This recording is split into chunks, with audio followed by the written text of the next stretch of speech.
வாங்க வணக்கம் மக்களே. இன்னைக்கு நம்ம என்ன பார்க்க போறோம் அப்படின்னு பார்த்தீங்கன்னா, ஸ்டார் அப்படிங்கிற படத்தோட கதை பத்தி தான் பார்க்க போறோம். இது நம்ம கவின் நடிப்புல திரையரங்குல வந்திருக்கு. இதுல என்ன கதை அப்படின்னு பார்த்தீங்கன்னா, ஒருத்தன் வந்து சின்ன வயசுல இருந்தே நான் பெரிய நடிகன் ஆகணும், ஒரு ஸ்டார் ஆகணும் அப்படிங்கிற ஒரு ஏமோடு இருக்கா. அவன் ஸ்டார் ஆகனானா இல்லையா அப்படிங்கிறத படத்தோட கதை. வாங்க நம்ம கதைக்குள்ள போலாம்.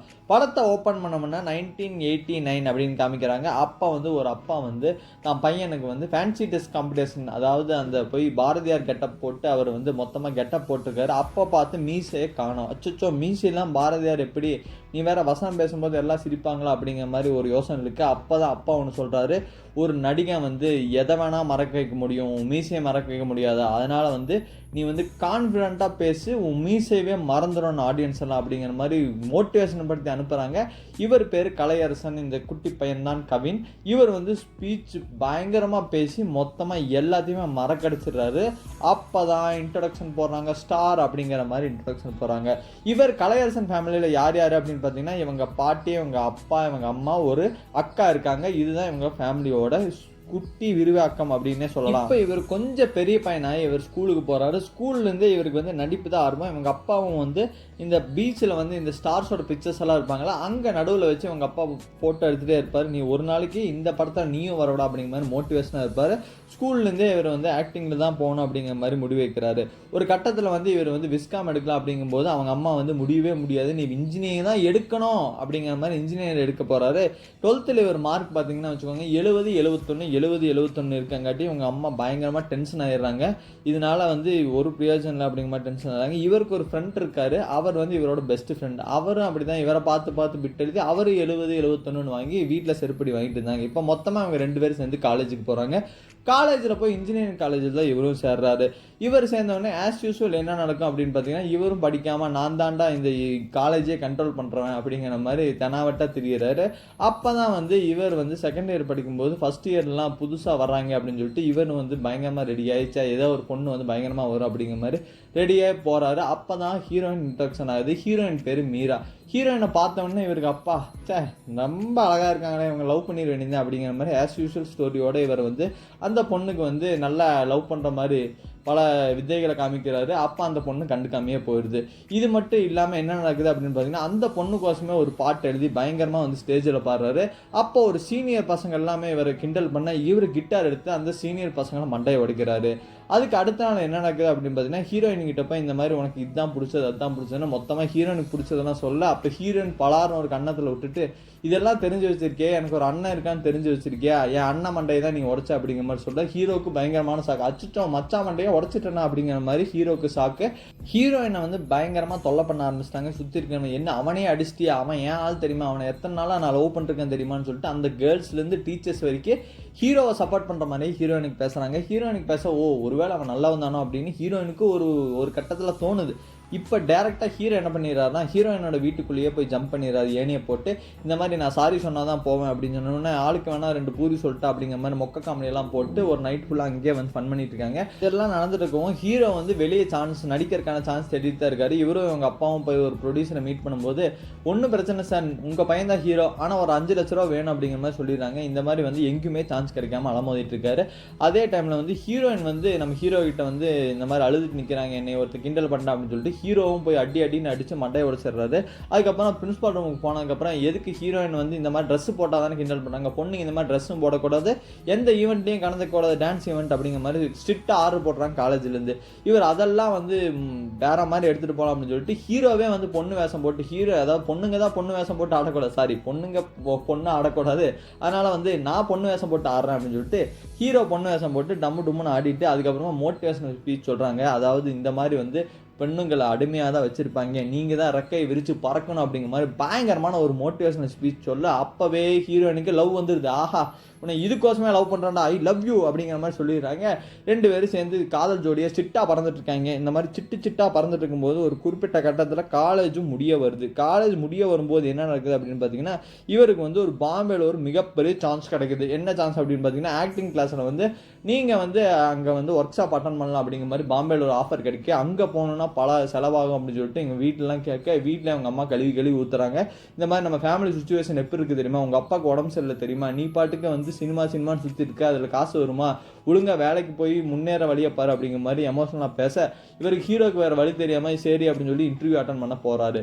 இன்டர்வியூ அட்டன் பண்ண போகும்போது தான் வந்து இவருக்கு ஒன்றுமே தெரியல. ஏன்னா சினிமாவை தவிர இதுக்கு எதுவுமே தெரியாது. அதனால் வந்து அங்கே வந்து இவர் வந்து மோட்டிவேஷனாக பேசுகிறாரு. சார் எனக்கு வந்து எதுவுமே தெரியாது, எனக்கு வந்து இந்த மாதிரி கனவு இருந்தது, ஆனால் இதை பண்ண முடியாமல் போச்சு அப்படிங்கிற மாதிரி எல்லா விஷயத்தையும் சொல்ல, அவங்க வேலை தரல. ஆனால் வெளியே வந்து அவருக்கு ஒரு 10,000 பணம் தந்து, தம்பி நீ பாம்பே கனவு போடா அப்படிங்கிற மாதிரி அந்த இன்டர்வியூ எடுக்கிறவர் வந்து காசு கொடுத்து நீ போப்பா அப்படிங்கிற மாதிரி அனுப்பிச்சு விட்றாங்க. எனக்கு ஒரே சாக்கு, என்னடா நடக்குதுங்க, இன்டர்வியூ எடுக்கிறவன் காசு தரானா, பரவாயில்லையே நம்மளும் நாளைக்கு 4 இன்டர்வியூ அட்டன் பண்ணி காசு வாங்கிக்கலாம் போல அப்படிங்கிற மாதிரி இவரும் மொத்தத்தில் வீட்டிலலாம் சமாளித்து இப்போ பாம்பே கிளம்பி போகிறாரு. பாம்பே போனதுக்கப்புறமா அங்கே மிகப்பெரிய ஒரு லெஜெண்டை மீட் பண்ணி அவர் ஒர்க் ஷாப்புக்கு தான் இவர் போயிருந்தார். அங்கே இவர் ஆக்டிங் ஸ்கில் எல்லாம் காட்டினான்னு பார்த்தா, ஐயே சிச்சி நீ எல்லாம் ஒரு நடிகனா அப்படின்னு காருக்கு போய் வெளியே அனுப்பிச்சிடுறாங்க.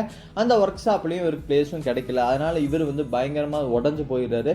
உடஞ்சு போனால் மட்டும் இல்லாமல் அவங்க அப்பாவுக்கு ஃபோன் பண்ணி, அப்பா எனக்கு ஒன்றுமே தெரிலப்பா, நான் ஒரு தத்திப்பா, எனக்கு வந்து சினிமாவும் தெரில, எனக்கு ஆக்டிங்கும் தெரில, நான் இத்தனை நாளாக இதை நம்பி வேஸ்ட்டாக இருந்தேன் அப்படின்னு பயங்கரமாக கதறி அழுகிறாரு. அப்போ அவங்க அப்பா ஒரு மோட்டிவேஷனாக சொல்கிறாரு, நீ வந்து உன்னால் அழுக முடியுதுன்னா ஒரு விஷயத்துக்கு, அந்த விஷயத்தை நீ அடைய முடியும் அப்படிங்கிற மாதிரி மோட்டிவேஷனாக சொல்ல, நீ வந்து அங்கேயே இருப்பா அப்படிங்கிற மாதிரி சொல்கிறாங்க. அப்போ இவங்க வந்து அப்பா எனக்கு காசு வேணும் அப்படிங்கிற மாதிரி அழுக, காசெல்லாம் கிடையாது போட அப்படிங்கிற மாதிரி ஃபோனை கட் பண்ணிடுறாரு அவர். இதுக்கப்புறமா ஹீரோவே வந்து அங்கே வந்து பிச்சை எடுக்கிறவர்கிட்ட பொறுக்கி செயின் வித்து பொறுக்கி அந்த மாதிரி வந்து இவரே பாம்பேல வந்து பயங்கரமாக கஷ்டப்படுறாரு. கஷ்டப்படும் போது தான் ஒரு நாளில் வாழ்க்கையை வந்து யுவன் சாங் இருக்குல்ல, அந்த சாங் வருது. அதோட ஒரு சீன் பல சீன்கள் நகர இப்போ ஒரு கட்டத்தில் வந்து இவர் வந்து அந்த ஒர்க் ஷாப் நடத்துகிறவர்கிட்ட பயங்கரமாக வந்து வெளியவே நின்று, சார் கேட்லேயே நின்று சார் எனக்கு ஒரு சான்ஸ் தாங்க மாதிரி நிற்க, அப்போ ஒரு குறிப்பிட்ட கட்டத்தில் சார் நீ வந்து அடமெண்ட்டாக இருக்க, உனக்கு கன்ஃபார்ம் நான் சான்ஸ் தான் அப்படிங்கிற மாதிரி இவர் கிளாஸும் போயிட்டு சான்ஸும் கிடச்சிருது. இவர் அங்கே பயங்கரமாக ஸ்கில்லையும் கற்றுக்கிறாரு. கற்றுக்கிட்டு இருக்கும்போதும் மீரா வந்து அங்கேருந்து பைக் எடுத்து வராங்க. ஏன்டா சொல்லிட்டு போகிறதில்ல பாம்பே பொழிச்சுன்னு ஒரு அப்பப்பி சொல்லாமல் போயிட்டியாடா அப்படிங்கிற மாதிரி பயங்கரமாக லவ் பண்ணிட்டு இருக்காங்க. இப்போ வந்து அங்கே பாம்பேலேருந்து தலைவன் கிளம்பி வரான். வீட்டுக்கு வந்தவொடனே ஒரு குறிப்பிட்ட நாளுக்கு அப்புறம் இவனுக்கு ஒரு ஃபோன் வருது, இந்த மாதிரி வந்து உனக்கு ஒரு படத்தில் சான்ஸ் கிடைக்குது, செகண்ட் ஹீரோ நீ தான் அப்படிங்கிற மாதிரி சொல்ல, இவரு ஆஹா சூப்பர் அப்படிங்கிற மாதிரி அவங்க வீட்டிலலாம் சொல்லி அவங்க அம்மா அப்பா எல்லாருமே பயங்கரமாக சந்தோஷப்படுறாங்க. அது சந்தோஷப்படுற அந்த நிலைமையில தான் அவங்க பாட்டின்னு ஒருத்தர் சொன்னாங்கல்ல, அவங்க பாட்டி இறந்து போகிறாங்க. ஆனால் பாட்டி இறந்து போனதெல்லாம் முக்கியம் கிடையாது, பையனுக்கு வந்து சான்ஸ் கிடச்சிருக்கு. அதனால மொத்த ஃபேமிலியும் வந்து பயங்கர சந்தோஷமாக இருக்காங்க. மொத்தத்தில் இவரை வந்து அனுப்பிச்சு விடலாம் ஷூட்டிங் அப்படின்னு சொல்லி ஹைதராபாத் ஷூட்டிங் கிளம்புறாரு. கிளம்பும்போது தான் ஒரு மிகப்பெரிய ஷாக். என்ன அப்படின்னு பார்த்தீங்கன்னா, ஒரு பயங்கரமான ஆக்சிடென்ட் நடக்குது. அந்த ஆக்சிடென்ட்லாம் மூஞ்சிக்காது வாய் அப்புறம் மொத்தமாக எல்லாம் செதறி கிடக்குது. செதறதுக்கு அப்புறமா பயங்கரமாக இவர் மூஞ்சி எல்லாம் பயங்கரமான தழும்பு வந்துடுது. இவரால் நடக்க முடியல, ஆக்டிங் பண்ண முடியல, எதுவுமே பண்ண முடியாத மாதிரி இவர் வந்து ஒரு நிலையில் வந்து உடஞ்சு போய் கிடக்கிறாரு. அப்போ வந்து இவங்க ஃபேமிலியில் அழுகிறாங்க, அவங்க ஹீரோயினும் அழுகிறாங்க, பயங்கரமாக அழுகிறாங்க. ஒரு குறிப்பிட்ட கருத்தால் இவரும் வந்து சரி அவ்வளோதான், நம்மளுக்கு சினிமா சான்ஸ் எல்லாம் இனிமேல் கிடைக்காது அப்படின்னு வந்து ரொம்ப வந்து டிப்ரெஷனான நிலையில் இருக்காரு. இவர் மூஞ்சி வெளியே காமிக்கிறதுக்கே இவர் பிடிக்கல. ஏன்னா மிகப்பெரிய ஒரு மார்க் இருக்கும் மூஞ்சியில். இந்த மூஞ்சியை வச்சுட்டு யாரும் சான்ஸ் தர மாட்டாங்க, சினிமாவில் வந்து மூஞ்சி தான் முக்கியம் அப்படிங்கிற மாதிரி இவரும் உடஞ்சு போய் மூஞ்சியை மறைச்சு திடீராரு. அப்போ ஹீரோயின் கூட பேசாமல் வந்து ஹீரோயினை வெறுப்பேற்றிட்டு இருக்காரு. ஹீரோயினுக்கு ஒரு கட்டத்தில் வந்து இவன் வந்து இப்படி தான் இருப்பான் போல, இவன் செல்ஃபிஷாக இருக்கா அப்படின்னு சொல்லி ஹீரோயின் வந்து பிரேக்கப் பண்ணுறாங்க ஹீரோ கூட. நீ வந்து உன்னை மட்டுமே தான் யோசிக்கிற, நீ வந்து வேற எதையும் யோசிக்க மாட்டேங்கிற, என்னை பற்றி யோசிக்க மாட்டேங்கிற, நம்ம பிரிஞ்சிடலாம் அப்படின்னு சொல்லி பிரிஞ்சும் போயிடுறாங்க. அப்போ ஹீரோ வந்து நீ வந்து என் மூஞ்சி சரியில்லை, நான் வந்து தோத்துட்டேன் அப்படின்னு சொல்லி தான் நான் என்னை விட்டு போகிறேன், ஒரு நாள் நீ வருத்தப்படுவா அப்படிங்கிற மாதிரி சவாலெலாம் விட்டு போகிறாரு. அதுக்கப்புறம் இவர் வாழ்க்கையவே இவர் பிடிக்காம வந்து தெரிஞ்சுட்டு இருக்கும்போது அவங்க அப்பா அட்வைஸ் பண்ணுறாரு, நீ வந்து இந்த மூஞ்சி கோசம் பார்க்காத, நீ வந்து நீயே இழந்துட்டு இருக்கிற, நீ வந்து மோட்டிவேஷனாக இரு அப்படியாங்க மாதிரி அவங்க அப்பாவை மோட்டிவேட் பண்ண இவருக்கு வந்து அப்பவும் ஒரு பிடிப்பு இல்லாமல் தான் தெரியுறாரு. அப்போ தான் இவரோட ஃப்ரெண்டு க்ளோஸ் ஃப்ரெண்ட் இருக்கார்ல, அந்த பையன் ஃப்ரெண்டு வந்து இவர் வந்து வா மச்சான் ஃபேர்வெலுக்கு போகலாம் அப்படின்னு சொல்லிட்டு இவர் ஒரு ரீயூனியனுக்கு கூப்பிட்டு போகிறாரு. இவர் காலேஜ் ரீயூனியனுக்கு கூப்பிட்டு போக அங்கே தான் வந்துட்டு மீரா இருப்பாளே அப்படிங்கிற மாதிரி இவன் மூஞ்சி எப்படி காமிக்கிற மாதிரி பார்த்ததில் இருக்க. அப்போ தான் வந்து மீரா கிட்டேருந்து ஒரு மெசேஜ் வருது, ஆடிட்டோரியமா அப்படின்னு சொல்லிட்டு. என்னடா இவேதுக்கடா கூப்பிட்றான்னு நம்ம ஹீரோ கலையரசனும் வந்து ஆடிட்டோரியத்துக்குள்ளே போக அங்கே பார்த்தா மிகப்பெரிய ஒரு ஷாக். அங்கே வந்து ஹீரோயின் இல்லை, வேற ஏதோ பொண்ணு இருக்குது. யாருமா நீ மீரான்னு சொல்லி மெசேஜ் பண்ண, என் பேர் தான் சுரபி, நான் வந்து உன்னை சின்ன வயசுலேருந்து லவ் பண்ணல, காலேஜ் வந்ததுக்கப்புறம் லவ் பண்ணேன், எதனால லவ் பண்ண அப்படிங்கிறத அப்புறமா சொல்கிறேன், நீ வந்து உன் மேலே எனக்கு ரொம்ப பிரியம், அதனால் வந்து நான் உன்னை வந்து லைக் பண்ணுறேன் அப்படின்னு சொன்னோன்னே இங்கே வேறு அமைதியாக போயிரு, நான் கட்டுப்பிட்டு இருக்கேன் அப்படின்னு சொல்லிட்டு அவரும் வந்து திட்டிட்டு போயிடுவார். அதுக்கப்புறம் கொஞ்ச நாள் அந்த பொண்ணு வந்து வீட்டுக்கு வரவும் அங்கே வரவும்னு புஷ் பண்ணிகிட்டே இருக்க இவர் வந்து ஒரு குறிப்பிட்ட கட்டத்தில் வந்து நீ ஒழுங்காக என்னை விட்டு ஒதுங்கி போயிரு அப்படின்னு சொன்னோன்னே, நீ தான் உன்னை தொலைச்சிக்கிற, எல்லாரும் சந்தோஷமாக தான் இருக்காங்க, ஏன் உன்னை லவ் பண்ண ஆரம்பிச்சேன்னு உனக்கு தெரியுமா, எங்கள் சின்ன வயசுலேயே எங்கள் அம்மா இறந்து போயிட்டாங்க, அப்போ வந்து எங்கள் அப்பா வந்து எங்கள் அம்மாவை அடிச்சுட்டே இருந்தாங்க, எனக்கு வாழ்க்கையில் என்ன பண்ணுறதுன்னே தெரில, எங்கள் அம்மா இறந்ததுக்கப்புறமா எங்கள் அப்பா மறுபடியும் என்னை டார்ச்சர் பண்ணிட்டு இருந்தார், செத்துலாமான்னு ஒரு குறிப்பிட்ட கட்டத்தில் நான் இருக்கும் இருக்கும்போது தான் நீ ஒரு ஸ்பீச் கொடுத்தல பொம்பளை வேஷம் போட்டு பெண்கள்லாம் வந்து முன்னேறி வரணும், ரெக்கையை முளைச்சு பறந்து வரணும் அப்படிங்கிற மாதிரி அந்த ஸ்பீச்சை கேட்டு தான் நான் உயிரே வாழ்ந்தேன். அதுக்கப்புறம் எங்கள் அப்பா விட்டு தனியாக வந்து இப்போ நான் மிகப்பெரிய ஒரு பொண்ணாக இருந்த என் மைண்ட் செட் வந்து இப்போ நல்லா இருக்குது. அதுக்கு காரணமே நீ தான், அதனால தான் உன்னை லவ் பண்ணுற அப்படிங்கிற மாதிரி மொத்தமாக சொல்ல, நீயும் அந்த ரெக்கையை விட்டு பறந்து வரணும், நீ எனக்கு சொன்னதே தான் நான் உனக்கு சொல்கிறேன் அப்படின்னு சொல்லி ஹீரோ பயங்கரமாக மோட்டிவேட் பண்ணுறாங்க. மோட்டிவேட் பண்ண உடனே ஹீரோ ஓகே நம்ம வாழ்க்கையில் இது ஸ்டாப் கிடையாது, இது எண்டே கிடையாது, நம்ம இனிமேல் முயற்சி பண்ணுவோம் அப்படின்னு சொல்லி சின்ன சின்னதாக முயற்சி பண்ணிட்டு இருக்காரு. இங்கே சின்ன சின்ன ரோல் வந்தால் ஏதோ ஒரு பண்ணலாம் அப்படின்னு சொல்லி சின்ன சின்ன ரோலாக வந்து பண்ணலாம் அப்படின்னு சொல்லி ஒரு பண்ணிட்டு இருக்காரு. அதே கட்டத்தில் வந்து சுரபிக்கும் கலையரசனுக்கும் பயங்கரமான லவ் வருது. அப்போ தான் வந்து சுரபியோட அப்பா கால் பண்ணி இந்த மாதிரி வந்து வீட்டுக்கு வா எனக்கு உடம்பு சரியில்லைன்னு பொய்யா கூப்பிட்டு அங்கே வாஷிங் மிஷின் ரிப்பாகல அதை பாரு இதை பாருன்னு ஹீரோயின் அடிக்க வரும்போது நம்ம கலையரசன் தடுத்து உன்னை நான் வந்து இது வரைக்கும் சொன்னதில்லை, உன்னை நான் வந்து லவ் பண்ணுறேன் அப்படிங்கிற மாதிரி அந்த சுச்சுவேஷனில் சொல்கிறாரு. இவங்க 2 பேரும் பயங்கரமாக லவ் ஆகுறாங்க. லவ் மட்டும் ஆகாமல் குறிப்பிட்ட கட்டத்தில் கல்யாணமும் பண்ணிக்கிறாங்க. இவர் வாழ்க்கையிலே செட்டில் ஆகட்டும், ஹீரோயின் வேலைக்கு போகிறாங்க அப்படிங்கிறக்கோசம் கல்யாணம் பண்ணல, இவர் வந்து உண்மையிலே கல்யாணம் பண்ணிக்கல அப்படின்னு சொல்லி கல்யாணம் பண்ணிக்கிறாங்க. அந்த கல்யாணம் பண்ணுற கொஞ்ச நாளைக்கு முன்னாடி தான் இவங்களோட அக்காவுக்கும் கல்யாணம் ஆச்சு. இப்போ வந்து கல்யாணம் பண்ணி இவங்க 2 பேர் தனியாக ஒரு வீட்டில் ஜாலியாக சந்தோஷமாக இருக்காங்க. அதே டைமில் இவரும் வந்து சின்ன சின்ன ரோல் கிடைக்குமா அப்படின்னு சொல்லி பார்த்துக்கிட்டே இருக்காரு.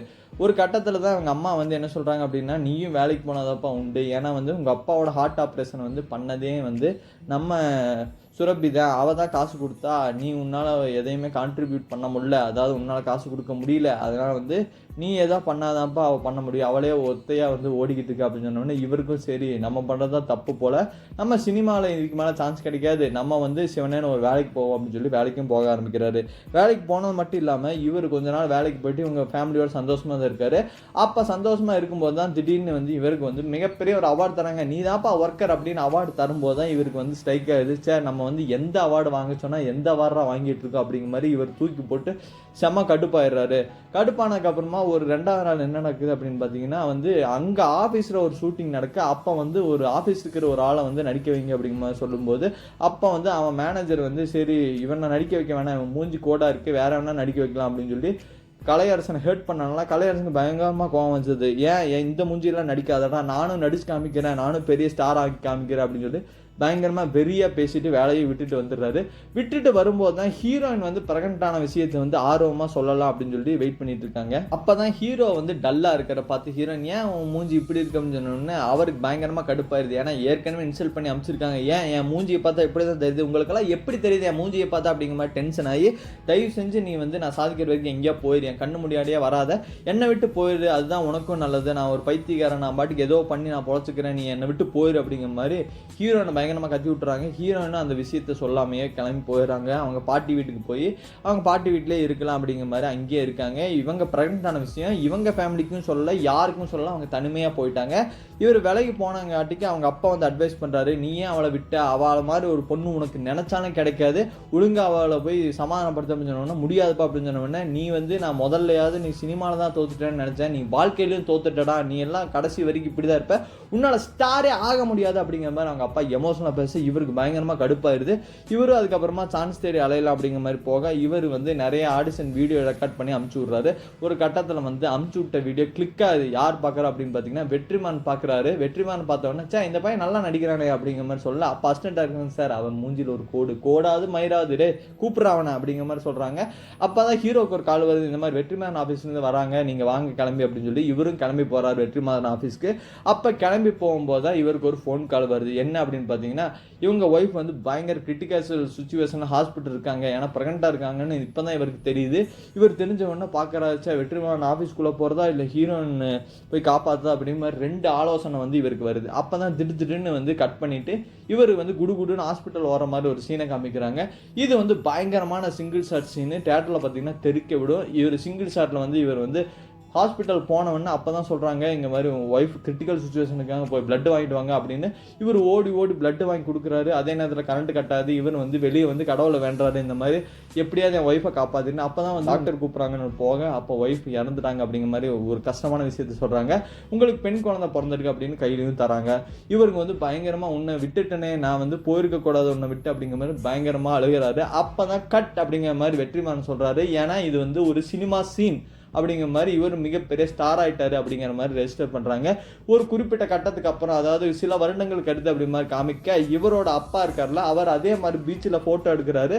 போட்டோ எடுக்கும்போது இவர் போட்டோவும் வைக்கிறாங்க. அங்க அந்த ஸ்டில்ல வந்து விஜய் போட்டோ, அஜித் போட்டோல இவர் போட்டோ இருக்கு. ஏன்னா இவர் மிகப்பெரிய ஸ்டார் ஆயிட்டாரு. நீங்க கலையரசனோட அப்பா தானே அப்படின்னு சொல்லி எல்லாருமே செல்ஃபி எடுத்துக்கிறாங்க. அது மட்டும் இல்லாம ஹீரோயின் அங்க இருக்காங்க, சுரபியும் அங்க இருக்காங்க, தான் பெண் குழந்தையோட, தான் பொண்ணோட வந்து அங்க பீச்சில் இருக்காங்க. எல்லாரும் மொத்தமா ஃபேமிலியோட சந்தோஷமா இருக்கிற மாதிரி காமிச்சிருப்பாங்க. இவரும் மிகப்பெரிய ஒரு ஸ்டார் ஆயிட்டாரு அப்படிங்கிற மாதிரி காமிச்சிருப்பாங்க. அந்த சீன்ல, வெற்றிமாறன் எடுக்கிற சீன்ல இவருக்கு முதல்ல தழும்பு இருக்கிற மாதிரி இருக்கும். அப்போ குறிப்பிட்ட கட்டத்துல அந்த தழும்பு வந்து மறைஞ்சே போயிடும். இவர் நடிப்பால அந்த தழும்பை மறைய வச்சிட்டாரு அப்படிங்கிற மாதிரி காமிச்சிருப்பாங்க. இதுதான் இந்த படத்துல இவர் வந்து ஒருத்தன் வந்து மிகப்பெரிய அடித்தட்டத்தில் இருந்தாலும் முயற்சி பண்ணிட்டே இருந்தா மிகப்பெரிய ஒரு ஹீரோ ஆகலாம் அப்படிங்கறத வந்து இந்த ஸ்டார் படம் உங்களுக்கு புரிய வச்சிருக்கும். நீங்களும் வாழ்க்கையில வந்து என்னடா நம்மளால முடியாது அப்படின்னு நினைச்சிட்டு இருந்தா கூட, நம்ம வந்து ஒரு விஷயத்தை கண்டினியூஸா முயற்சி பண்ணிட்டே இருந்தா நீங்க எதையும் சாதிக்கலாம் அப்படிங்கிற இந்த படத்தோட கான்செப்ட் வந்து எனக்கு ரொம்ப பிடிச்சிருந்துச்சு. உங்களுக்கு பிடிச்சதை லைக் பண்ணுங்க, ஷேர் பண்ணுங்க, கமெண்ட் பண்ணுங்க, சப்ஸ்கிரைப் பண்ணுங்க. பாய்.